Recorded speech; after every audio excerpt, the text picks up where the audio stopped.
My sister-in-law tried to manipulate my husband and turn him against me. Dump them all. My significant other and I recently eloped. We decided that a big wedding like we had been planning was not for us, so we eloped. My family was fine with it from the start. I have a great relationship with them, and they understood where I was coming from, offering complete acceptance about the elopement. That's great. By the way, this comes from Ding Dong Witched. And if you want to submit your own stories, go to r/OK Storytime subreddit. So, my significant other's family was less accepting, especially his mother and twin sister. For years, it was just the three of them before his mother remarried and had a few more children. Because of this, his sister and mother are still very dependent on him. They were hurt not because we got married, but because they were looking forward to everything that comes with a wedding. This is a classic thing about, getting eloped. The family is usually not too happy. Mm-hmm. The weekend away, the pretty dresses, us paying for them to stay in a nice hotel, fancy food, free drinks. Hopefully this gives you a small idea of how selfish and entitled they are. This all occurred in the beginning of July, and after our quick elopement, we decided to extend our already planned European vacation from 1 week to 2 weeks, from July 25th to August 9th. Initially, we were going to board our pug and have a neighbor keep an eye on our condo. However, being gone that long, we thought it would be best to have someone stay at our place. Enter sister-in-law. Uh-oh. Significant other suggested she house sit for us. She would be cheaper than any option. We could trust her, and she loves her dog, so it seemed like the perfect solution. Shortly before our trip, significant other informed me that sister-in-law was thinking of moving to our city from hers, Springfield to Chicago, and would be looking for a job while staying in our place, hoping to interview while she was up there. Not a problem. She's been inconsistent with work, and maybe a change of scenery from living with her mom is what she needs. It was never discussed that she would be staying for longer than 2 weeks or that she needed to. The day we left, she showed up on the Amtrak with 3 large suitcases. I was already frazzled, so I didn't think much of it, thinking, wow. And I thought I was an overpacker. Uh-huh. But in hindsight, that should have been my first red flag. I see you. We left and had a fantastic vacation. We checked in a few times and everything was great at home. We got home late on the 9th, so we didn't see her until the 10th. I had the day off, but she never asked for a ride to Union Station or gave any indication that she was returning home. I figured she must have arranged it with significant other. So I went to bed early without asking significant other what was going on, went to work as normal on Tuesday, assuming she had left. I bet you the sister-in-law is still there. I came home on Tuesday to find her sitting on my couch, eating something and watching TV. What? Yep. I called significant other, and he said that she needs to stay for a few weeks. More weeks. She's already been there for 2. She needs to stay there for weeks more. Dude, she's trying to squat right now. She's squatting And I bet hard. you she's not getting a job. Nope. She told him that she has a job lead and another interview next week. If she doesn't get the job, she'll go back to Springfield, but would like to continue the job search from our place. I was not happy that he gave her permission to stay without speaking to me, but he's blind when it comes to his sister and mother. So this is something we need to continue to work on. I agreed to 1 more week as long as she focuses on the job search. Okay. Fast forward to last weekend, August 15th. Sister-in-law has completely taken over my condo in this short time. She monopolizes the living room, eats all of our food, then complains when there's no food left. Oh, my God. She tells me that she doesn't want any guests using her bathroom, a.k.a. the guest bathroom, when they are over. She has brought some guy over to have spicy sleep with him. Dude. And has very loud spicy sleep with him while significant other and I are trying to have dinner. She's just trying to rub it in. Jeez. Just like,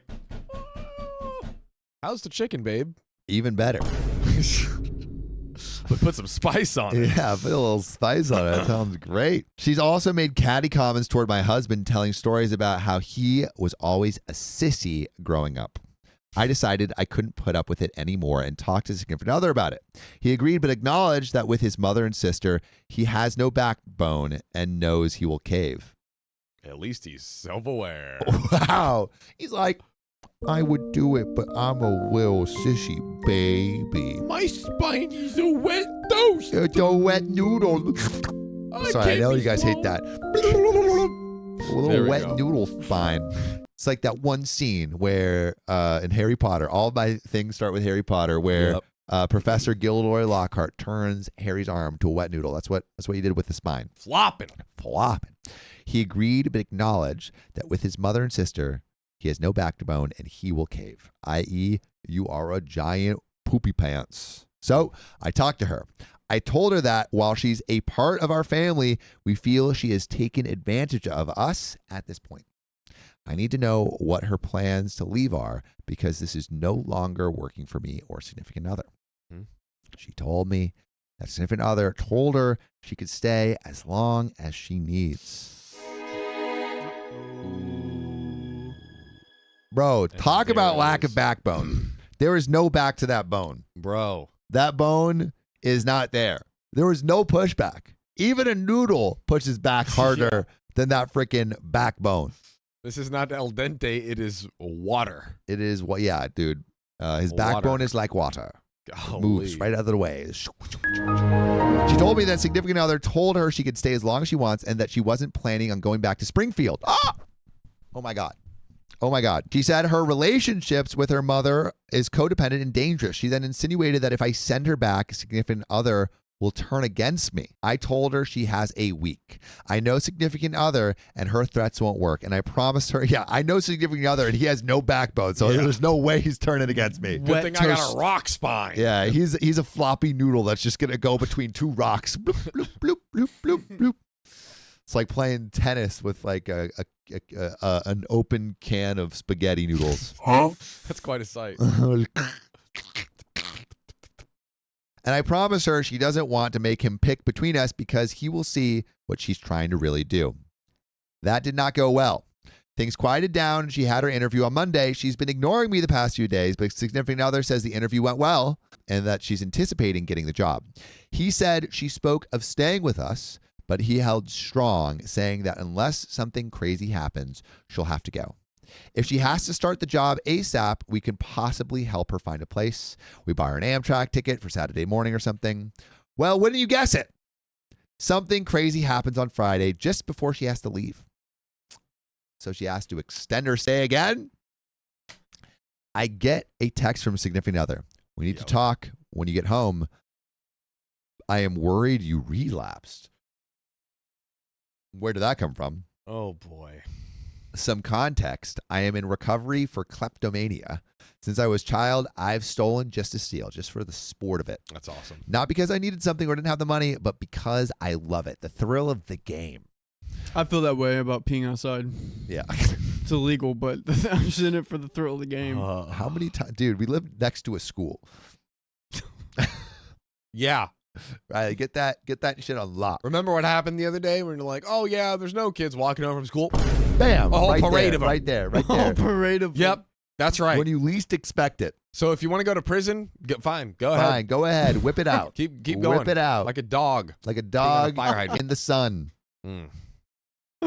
I haven't stolen since before significant other, and I started dating about 3 years ago, and I've done extensive therapy over the years to deal with this. I have been very candid about it with everyone, including mother-in-law and sister-in-law. Mother-in-law called significant other on Friday morning, saying that sister-in-law called her in tears on Thursday night. She noticed that some of her clothes were missing, including a ring. She's trying to frame OP. What? She took it upon herself to search my room, finding the ring on my dresser and searching through my closet where she found the clothing. She told them that they understand my job is stressful and that having sister-in-law stay with us added some stress, so they weren't upset and wouldn't take any further action, but they were truly concerned. Dude, freaking brilliant, though. Hey, we saw that she's been stealing again. We're not mad. We just want what's best for her. wow. Maniacally brilliant. Yeah, this is... Oh, I She knows what love she's it, doing. but I hate it. Sister-in-law I knows hate what it. she's doing. Yeah, She's a no, professional. she's a professional. Mm-hmm. But they were truly concerned. Sister-in-law found several pieces of clothing with tags on them buried in my closet by her clothes. They believe I have started shoplifting again in addition to stealing from sister-in-law. I did not relapse. I did not buy those clothes, and I believe either they were clothes she purchased and it was the perfect circumstance, or she purchased them to set me up. I come home to what feels like an intervention. Sister-in-law and significant other are sitting in my living room with their clothes rings and stolen clothes all laid out. She has him completely believing this. My significant other looks distraught. He wants to help me and fully believes that I've relapsed. Sister-in-law volunteers to stay with us. Mastermind. She's so... Sorry.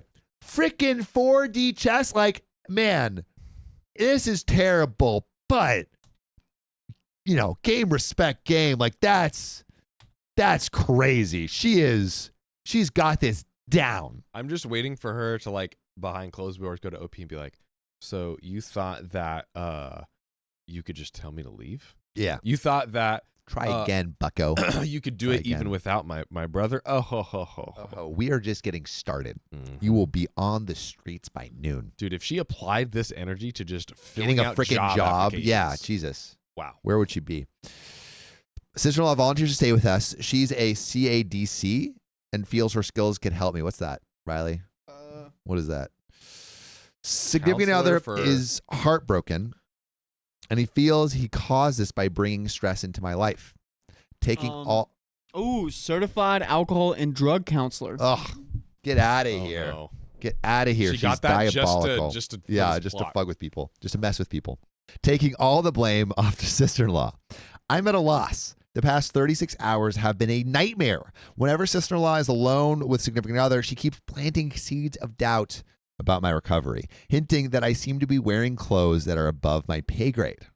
But I don't have any debt, so where is all of this coming from? When we talk, I can see the wheels of doubt turning in his head. Is she stealing again? Is my sister right? I've tried to explain all of this to significant other, and it seems like he believes me, but he cannot imagine that his sister would try to frame me like this. He knows his mother and sister have issues, but to him, they would never try to hurt him, especially by attacking me. To me, it's obvious that sister-in-law and mother-in-law have always been able to manipulate significant other to do whatever they wanted because he's got a noodle spine. Had I not been in the picture, sister-in-law would have moved in without an issue. Since I wasn't going along with her plan, she had to do something to disrupt it. I don't know how to handle this with her or my mother-in-law. I know that significant other and I can recover from this, but I am worried it will be at the cost of his relationship with his sister and mother. Sorry if my questions weren't clear. How do I broach this with my husband in the long run based on their past behavior, especially the sisters? I'm nervous this is going to become a long-term problem between us, so how do I communicate to him? You pick me or I walk. Ooh. And how do I mitigate this now, getting her out? Do I bother trying to clear my name with the stealing? I don't want to get overly defensive. We got some relevant comments and some updates. But yeah, I mean, like, what does OP do? Because it seems like the sister kind of has successfully been turning a significant other's ear. Yeah, I feel like, and you know, on this show, we try to stay away from the ultimatums, but correct me if I'm wrong, Sam. Yep. I feel like there's a way. I feel like there's a way where she could approach this with husband and be like, "Hey, look, I don't want to get to a place where I'm like, you know, it's me or her, but she's living in our place. I'm telling you, she framed me.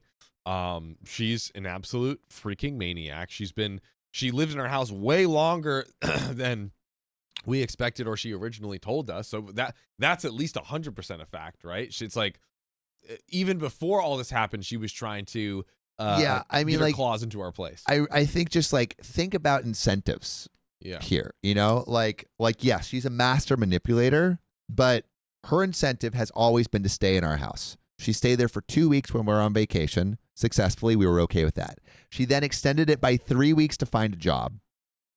And like, we were like, all right, like that's a little bit much, but we extended that. Now she wants to stay longer, but she's run out of our goodwill. And so what is she doing? She's doing master manipulation tactics. Don't look at what she says, look at what her incentives are, right? And I think that's how you expose manipulators is you don't follow what they say, you follow what they're incentivized by. Yes. And I think with this, like, look at the incentives. Put it on a calendar. You'll see. When was the ring found? And when did we give her the deadline to move Yeah. out by? Yeah. And like, what are my incentives? My incentives are to get her out, but I haven't. Why would I steal at this point, you know? Mm-hmm. When I would give her ammo potentially for staying longer. Like, my incentives are not aligned with this. Yeah. Oh, but it's hard. This is hard. I also I'm like, well, I mean, yes, I know you want to stay in your relationship, but like, is this guy worth staying for? He has like zero backbone. Yeah, that is also a very, very good Like, that's a red flag. I say you play her own game.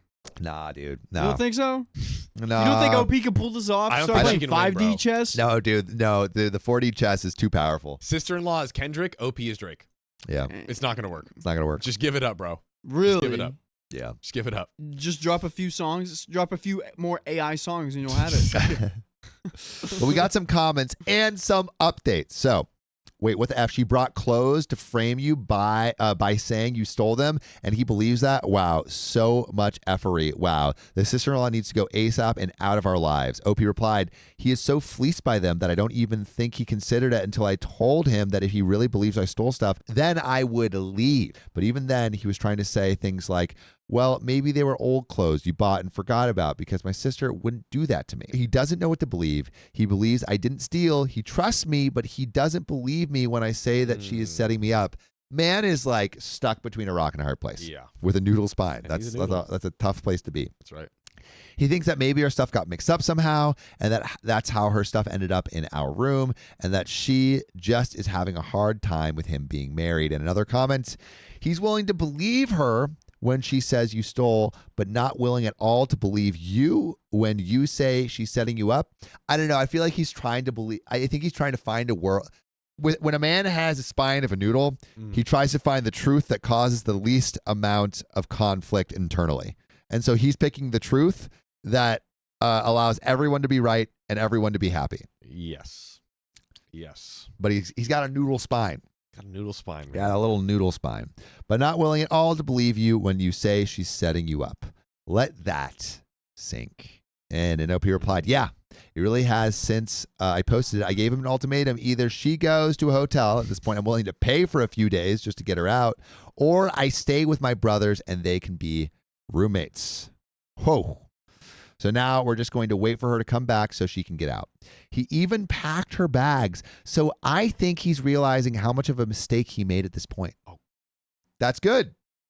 Maybe his noodle spine is growing back. He's gone from water to al dente. Madame Pomfrey just pulled up with some bone-growing juice.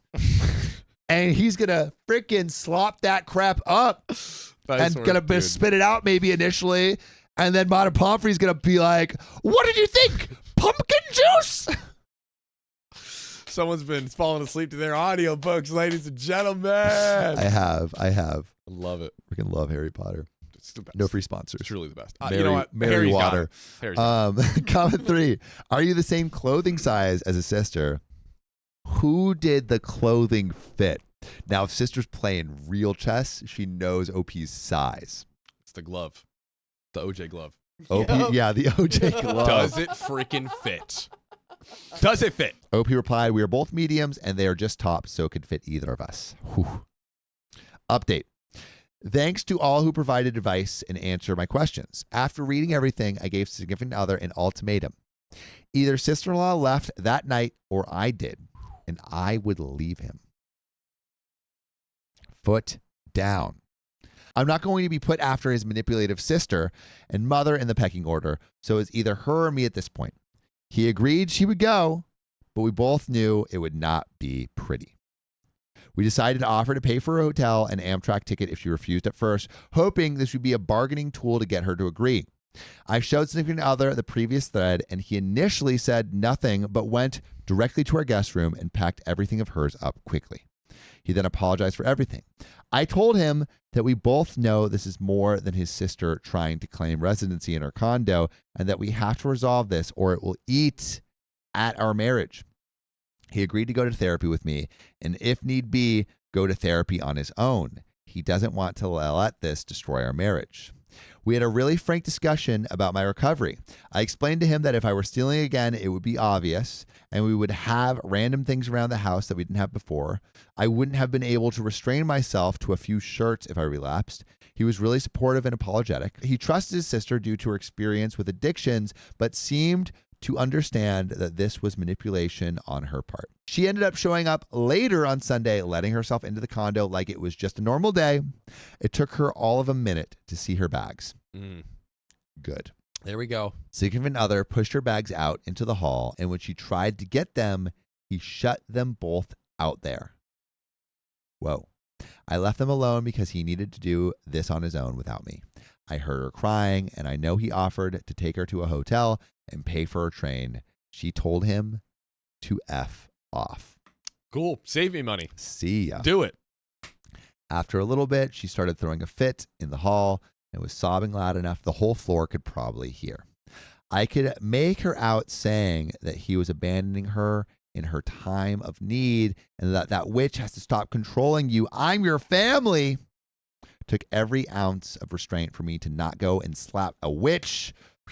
But my significant other reminded me that she was trying to agitate me. Eventually, my neighbor couldn't take it anymore and texted me that he called the good old Chicago PD to shut her up. Cops came a little later. They spoke to her first because she was currently camped out in the hall. Oh, my God. She told them that she wanted me arrested for punting her out of her home. I had a feeling she would do this. And for stealing from her, she told them I was trying to steal her purse. It was in the kitchen where she dropped it prior to significant other pushing her out. A ring and a few outfits. Plus, I was stealing from stores. I told the nice officer about the whole incident, including her allegations. Significant other backed me up, stating that she was setting me up and that this was all really family issues, not legal.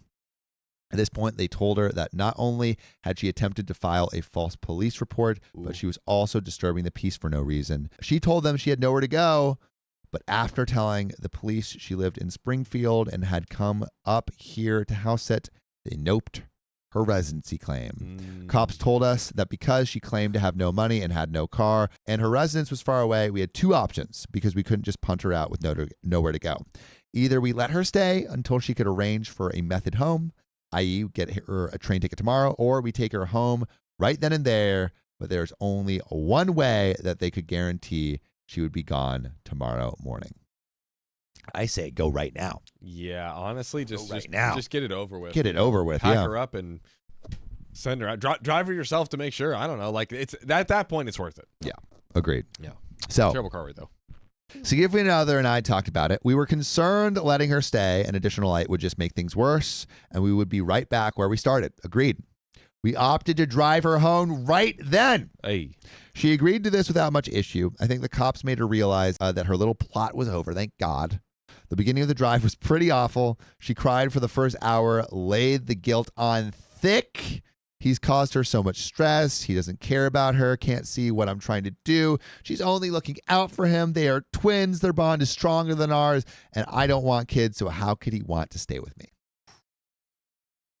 I'll admit that I fed into her a bit with some name-calling, delusional, stupid, witch, insane, but I had reached my breaking point. Not my proudest moment. After a while, significant other and I put on an audiobook or maybe a podcast and just ignored her, which worked. She slept the rest of the time while significant other and I were just both wired with anxiety. By the time we get to mother-in-law's house, it is around 2 a.m. and we drop her off without incident. Mother-in-law calls us as we are about 15 minutes away, tells significant other that I am a cancer on their family, and told him that he had to stand up to me to choose his family for once, which, I mean, he's been doing for ages, wholly delusional. He told his mother that he picked me and he is sorry she feels that it has to be one or the other, but she made that choice, not him. The drive home, significant other poured everything out.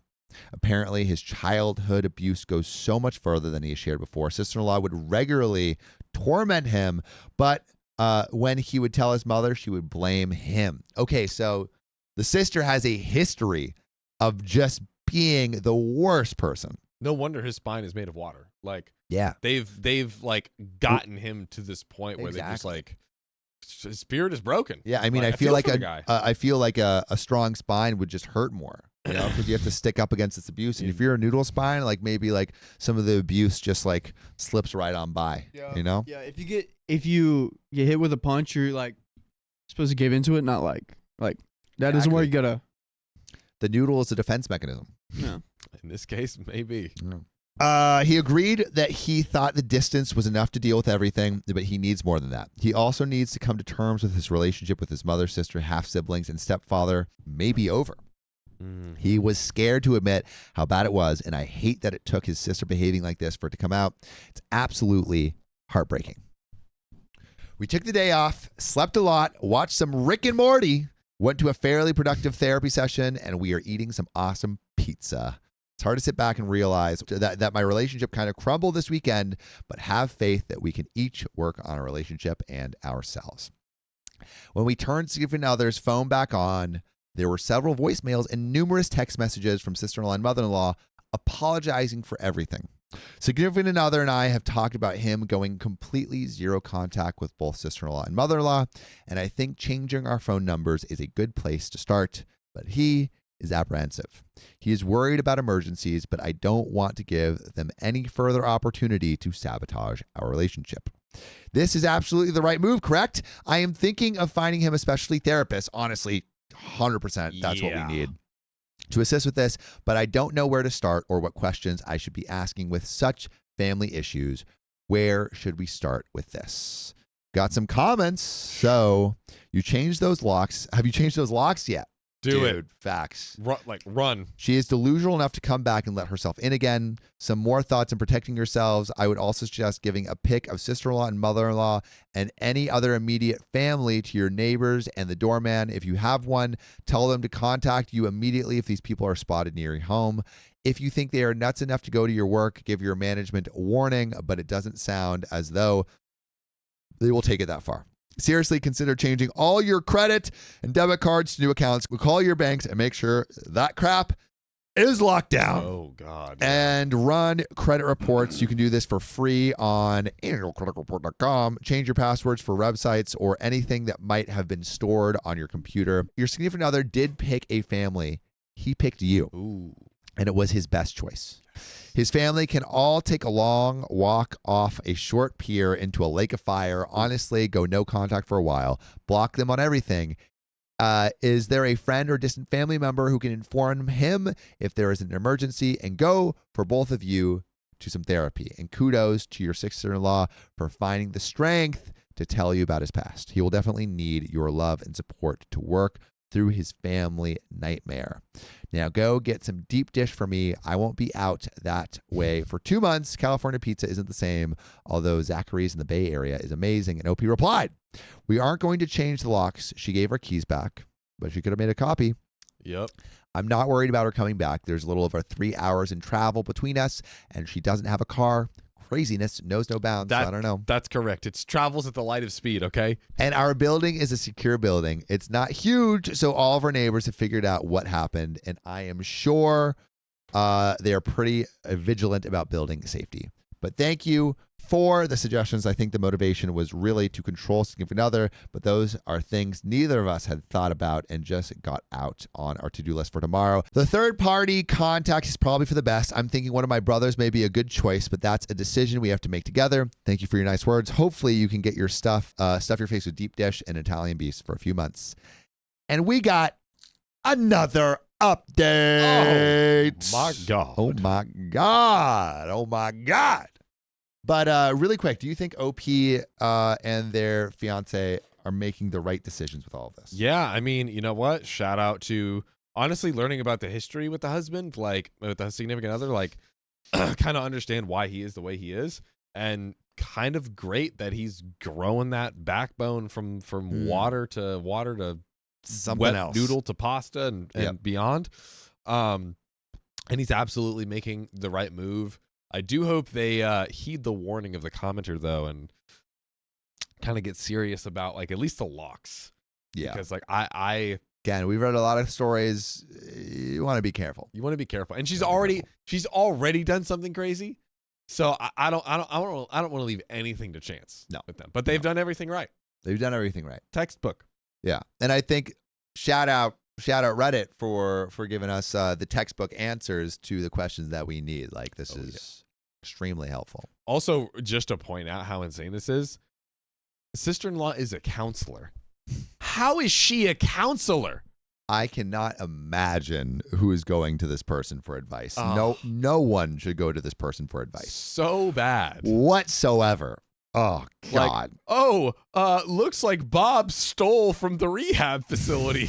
Bob, Not what are you again, doing? Bob. Sister-in-law. All right, let's get into this next update. Let's do it. Ow, ow. So, hello there, everyone. A bit of an update. It's been 2 weeks since we removed sister-in-law from our residence, and what a doozy they have been. I could actually use some advice going forward since everyone was so great before. All right. We had a few peaceful days since returning home, got back into our routines, went to therapy, and got my significant other set up with an individual therapist on his own. Great move. We didn't end up changing either of our numbers for other reasons, but agreed that if they couldn't respect our wishes, then we would just have to block their numbers entirely. It wasn't an issue until this past week. Here we go. Ooh, baby. Here we go. On Friday, significant other's younger brother, YB, who is 16, living at home, called him. He wanted to give him a heads up that mother-in-law and sister-in-law were coming up here to visit some family member. They decided to bring him with so he could see a significant other. Ooh. Even he knew that this didn't smell right. Shout out. I thought he was going to be bad. Sneaky. Whew, thank God. Significant other freaked out. He realized that they were going to manipulate him into seeing them by using younger brother as bait. Oh, God. He was right. I was out of town by this point already for a bachelorette party, leaving my significant other alone. Oh, man. And that backbone's going to be noodling. Oh, no.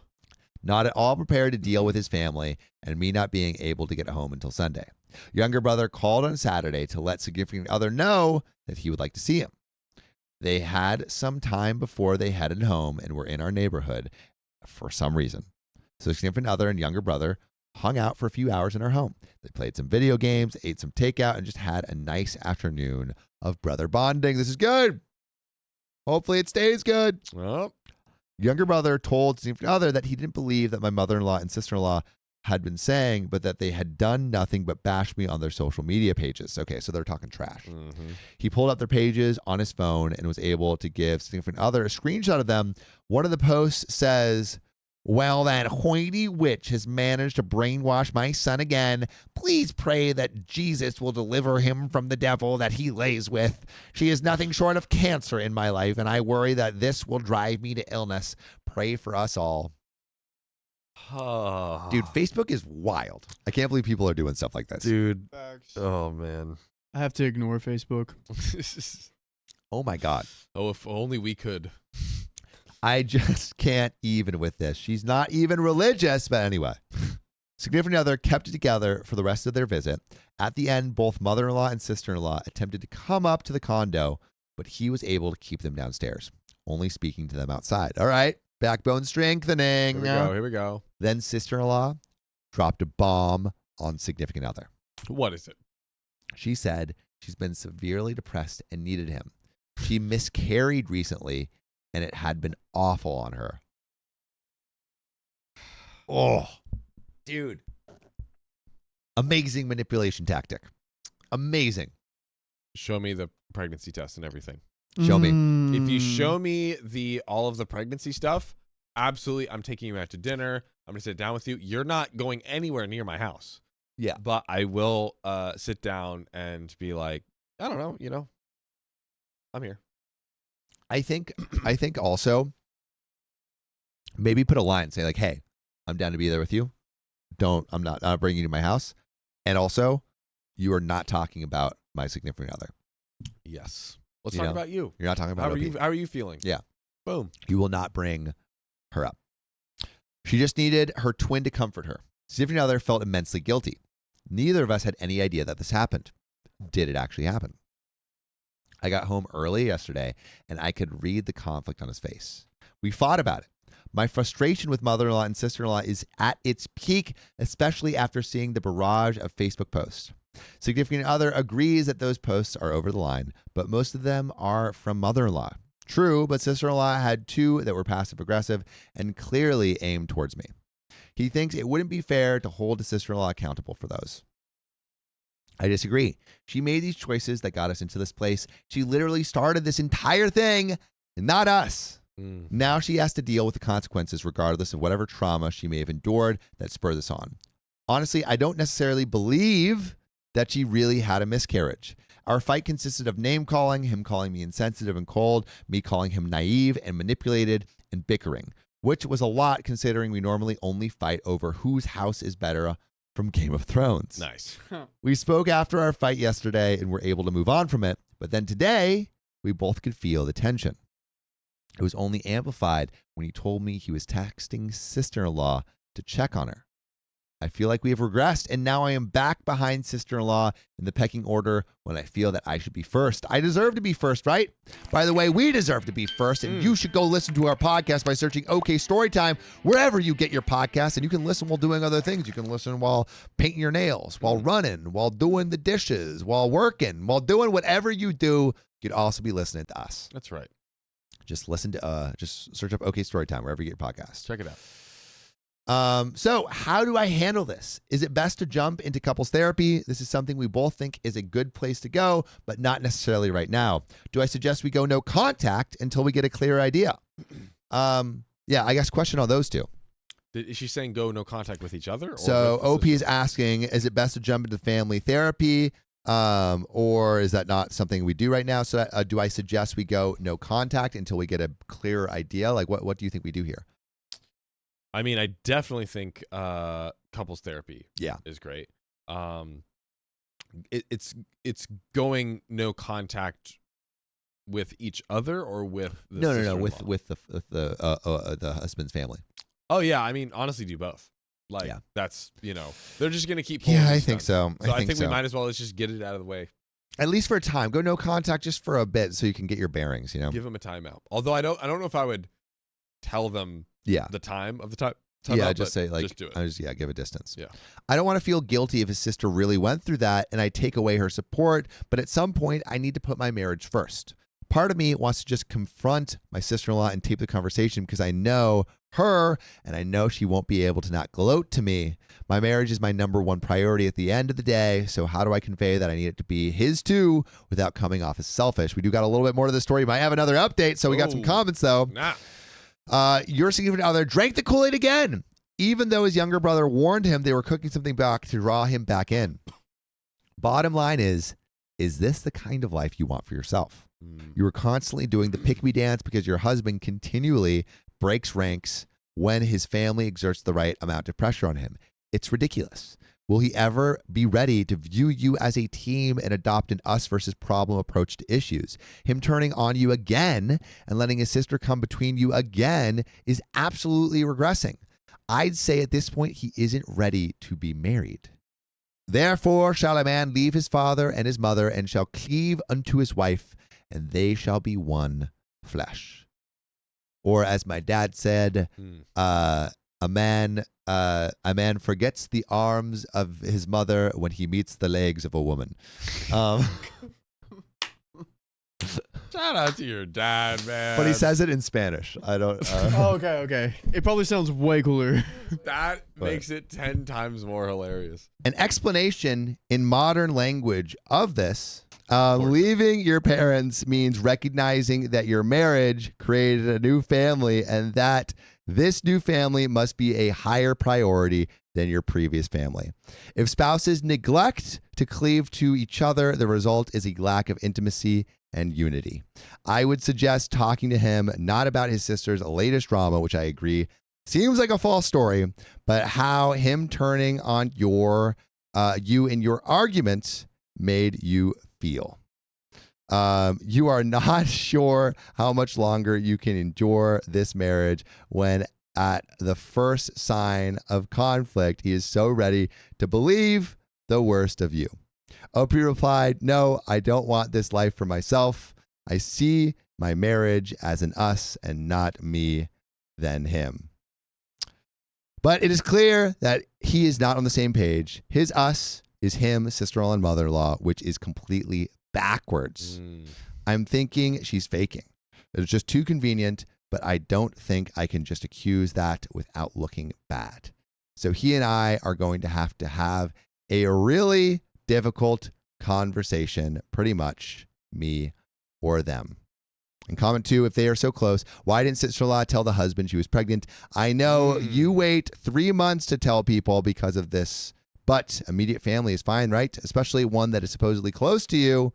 Why did she keep it a secret until now? Sure, if it's true, she might need the husband's support, but surely you tell the person so they can efficiently help them instead of keeping it from them. So true. So many questions around such a convenient thing. And OP replied, she's not married. She has been known to sleep around. Right. Ooh. We saw that. Which, whatever, she should be able to have as much spicy sleep as she wants. And she said she didn't tell anyone because her mom would shame her, which is probably true. So if, and I think this is a rather big if this is true, she kept it a secret to only use it to emotionally manipulate my significant other. Also, remember, she came down with mom. Yeah. So it's like, okay, well, mom would have, chastised you or whatever. Well, she's with you right now. Yeah. Ridiculous. The math ain't mathing. Ridiculous. But yeah, that is the end of that story. That's where it ends. That's where it ends. Wow. Yeah. I wasn't ready. Yeah. I really hope the significant other grows a backbone, but it's feeling like he's consistently not able to prioritize his marriage. So I don't know. But let us know what you think. What should OP do? Put your answers in the comments below. All right, let's get into this next story. That would be brutal. That would be sad. Oh, my toxic coworker is a power tripper, but it led to his own downfall. All right, let's see where this goes. I thought I said a power tipper, and I was like, oh, like that sounds kind. People and corporation names will be changed for personal and privacy reasons. For a quick context, I used to work for 5 years at a call center. We will name Ultima Thule. Okay. Following my induction back in 2016, I was assigned to a campaign with the code name Cube, which handles customer and tech support related to a driving app. Okay. I remember it because it was really badly managed. People were constantly rotated, and we had at least 4 managers until the end of Cube, which I will explain much later. And by the way, this comes from DD Phoenix on the r/OK Storytime subreddit. Or you can send in your own stories to r/OK Storytime. Let's freaking go. So on to the main story. It's January. I was assigned to a new work team after my first supervisor and some coworkers were fired due to some sketchy fraud. I only survived because I barely interacted with anybody, even to my supervisor. Shortly after starting with this new team, I hit it off with 3 coworkers we will name Carl, Andre, and Brianda. As the 4 of us were together, I see that along came a 5th coworker about 10 years older than us and looking like Gollum. Call center, my precious. Oh, dude, you do that so well. Answer the calls. I really shouldn't be doing this like this. I might have to give you a big old smooch. Oh, God. A little Golem smooch. Oh, I'll be no. calling you my precious. Dude, save it for Mrs. Donner, man. When you say that, I think of my mom. Well, you're going to have to get used to it when you get married, brother. Come on. We'll call him Frank. Okay. I've seen him around interacting with my then supervisor until his firing, but he was none of my business at the time. When Frank came to us, he came with an arrogant attitude, demanding us to shut up and to continue doing our respective jobs. I looked at Frank in disgust as I talked in my mind. Who do you think you are? He then comes to me, looks at me freaking straight in the eye and says, You, I know your team was picked for committing fraud. You do as I say, or I will have HR take you out. Dude, go jump into a volcano after a ring, you freaking Gollum. Come on. Golly. I was like, what the F? He is threatening me for no reason, and I didn't tell him anything. Maybe he reads minds, because OP was talking crap in his mind. Frank then leaves while looking at Carl as if he stepped on a dog's fresh turd. Following the whole ordeal, Carl messaged me through HipChat and asked me of what happened with my team. I told him that my team was sacked because some fraudulent activity regarding use of that certain app happened. He then replies that some guys of his team were also kicked out for the same reason and that he was looking at him in disgust because Carl is gay. Well, there we go. Some good old Golem homophobia. Dude, Frank just gets better and better. He is, like a fine wine. Dude. Andre then joins the conversation and adds that since he became floor support, Frank has been on a power trip demanding everyone pretty much work like robots. Lastly, Like orcs. Orcs. Brianda joins and mentions not only he does this to their team, but also barges into the other teams, terrorizing them into silence. Carl then carries on and adds that people tried to report him with their supervisor and even HR, but they were very unsuccessful because they were all playing favorites with him. He's too powerful. We continued working and chatting in the meantime. Then came March 2017. Bruce, then operations manager, resigned, and Michael, an operations manager from another campaign, took over. It's a power play happening before our very eyes. A lot of changes came along with this advent. And as a result, our team was split up. Oh, no. The forever friends gone to another cubicle. The nations need to be united to fight the Dark Lord. We need it. I was assigned to another team, and Frank, evil Frank, was changed to morning shift. Ergo, I wouldn't have to put up with his attitude for the time being. Now, fast forward to early 2018. New changes came with the campaign, and you know what that means. Team changes, shaft stiff rotation. That does not sound clean. And the arrival of a new manager, Denise. By this time, both Brianda and Andre were no longer employees of Ultima Thule, the company. I was teamed up with Carl again and with newcomers Victoria, Ashford, and Gunther, who were assigned to our crew. But terror also came back with the return of Frank to our shift. Frank is back. It turns out. No. He's not I don't good. want him back, dude. We don't want him back. The ring has given him long life. We want him off. It turns out that new manager got word that Frank has already been doing his thing with the morning shift, and she was not having it. Because of this, on orders from Denise, Frank was demoted to customer service agent, returned to the afternoon shift, and was assigned to our team as the only available option for him. So not only has evil Frank been demoted, and you know he's going to be a grumpy sourpuss, he was demoted straight into OP's team. No. OP can't get rid of this guy. This is not good.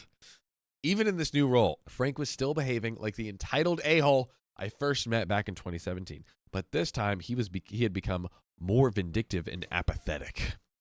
Anyhow, he got along with Gunther, and their region of terror continued, at least in our team. Victoria was the only one of us who was on civil terms with Frank at the time, while Astrid worked with him since they were together in the morning shift. Now, during this period, things took another turn for the worse when Victoria was appointed as a new member of floor support.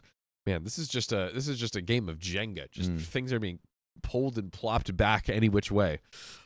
Evil Frank would continue to upstage her, use his longtime knowledge as an excuse. Actually, he would do the same with all other team leaders. One of these days, I was in a bad mood following a dispute with my supervisor over an unpaid day of work. The final straw came when I returned from lunch and witnessed how Frank called Victoria a useless peasant. You're a useless and a peasant. I feel like even his insults are medieval. Like, Give me the ring. The ring of the phone. This is when I snapped and yelled at him to shut the F up. And all the times he had made my workplace HE double hockey sticks. And if it weren't because he got all the staff eating out of the palm of his hand, I would have personally put you out of your misery. Whoa. Hope he's talking some big talk there. big talk. My supervisor saw this. Broke the dispute, and Victoria, Frank, and me were called to HR to testify on what happened. Expecting the worst, as Frank was still friends with the HR staff, I was eventually called, and Denise was there, along with the HR rep who took the case. After having Frank and Victoria give their version of the entire incident, and Frank trying to convince them to fire me, I gave my own version of what happened. Denise also brought some video evidence that Frank was a jerk here. We have the receipts. Both Denise and the HR rep eventually let me go with only a verbal warning on foul language, while Victoria demoted herself to customer service agent because of all the trauma she suffered. Oh my goodness. Evil Frank was eventually suspended for a week and sent to the graveyard shift, to which Gunther followed suit, following his master. The rest of the period was peaceful for the most part until it wasn't. Oh boy. Potentially. Oh boy. Oh boy. Fast forward to Mm. March 2020. We all know what happens there. Oh, Carl, and Astrid were still in the fold, but Victoria eventually quit. Frank and Gunther were changed to the afternoon shift again. At this time, we were little to no contact with them, all because of the BS Frank put us through. I love how they're no contact with coworkers. That's kind of hilarious. While they're all well, still when Frank's that busy cooking up a new vid, you yeah, know? exactly right. Frank is patient zero. over Oh here. my goodness. It goes without saying that the pandemic already hit, and we were all on the process of going home office, which means we all wouldn't have a way to have any contact with Frank at all. Time had passed. We were successfully settled into our respective houses. The only contact we would have would be between our team, our supervisor, and floor supports. But this didn't last much longer because in June 1st, we received a link from our team's meeting. To keep it short, we were informed that because of multiple complications of the pandemic has put the campaign through, the client who connected the company with Ultima Thule, the employer, decided to put an end to Cube. You thought you forgot about Cube? It's back. It's back. Except it's gone. It's erased from the face of the earth. Poof. No more Cube. No. But Not Cube. I was offered to continue working in another campaign. Yeah. I accepted. No way. I You accepted. accepted? That's crazy. Cube went somewhere else. No, That's it's gone. nuts. It's dissolved. My God. But don't forget our friends, the whole gang. the whole gang. Carl, Gunther, Astrid, and Frank Core 4. were all dismissed Core and lost four. their job. Whoa! Core 4 They- lost their jobs? Core four No is way. done. They lost their jobs. The Core 4 is No, not their jobs. Wonder why. And now, November 2022, we are years deep into this Or saga. so years. For the final So time deep. skip, I stopped working at Ultima Thule since June 2021 to join another company. Tell me about that new company. Oh, I will. Carl threw a small party at his own place, inviting me and former coworkers Victoria, Andre, Astrid, Gunther. And to my surprise, even Denise was invited. While having a booze-driven pleasant conversation, it was at this point that Gunther revealed evil Frank's fate. All right, I actually do want to. Now I'm interested. I do want to hear what Frank got. OP got us back. I OP want. got us Yeah, back. OP's got his back. I want to know. I want to know the comeuppance. But before we get to that, Oh my God. did you know the fate of your life could be decided and improved and forever changed by going to Spotify, Apple Podcasts, or your favorite pod app and searching OK Storytime Search it. to listen to basically unlimited episodes. So if you want more content than your face can handle, go there. But Gunther told us that he had cut Frank out of his life months after they were dismissed, as Frank was going obnoxious and blaming it on us for his current situation, that he was fired. He also revealed that Frank had been unable to find another job, Good. unable to continue paying rent, and he was eventually evicted. Good. Live in a cave with your ring, your precious ring. That might be where we're headed. So, Frank is now homeless. Oh my Oh my gosh. God. What? Crazy. Yes. That was the last time we ever knew about him.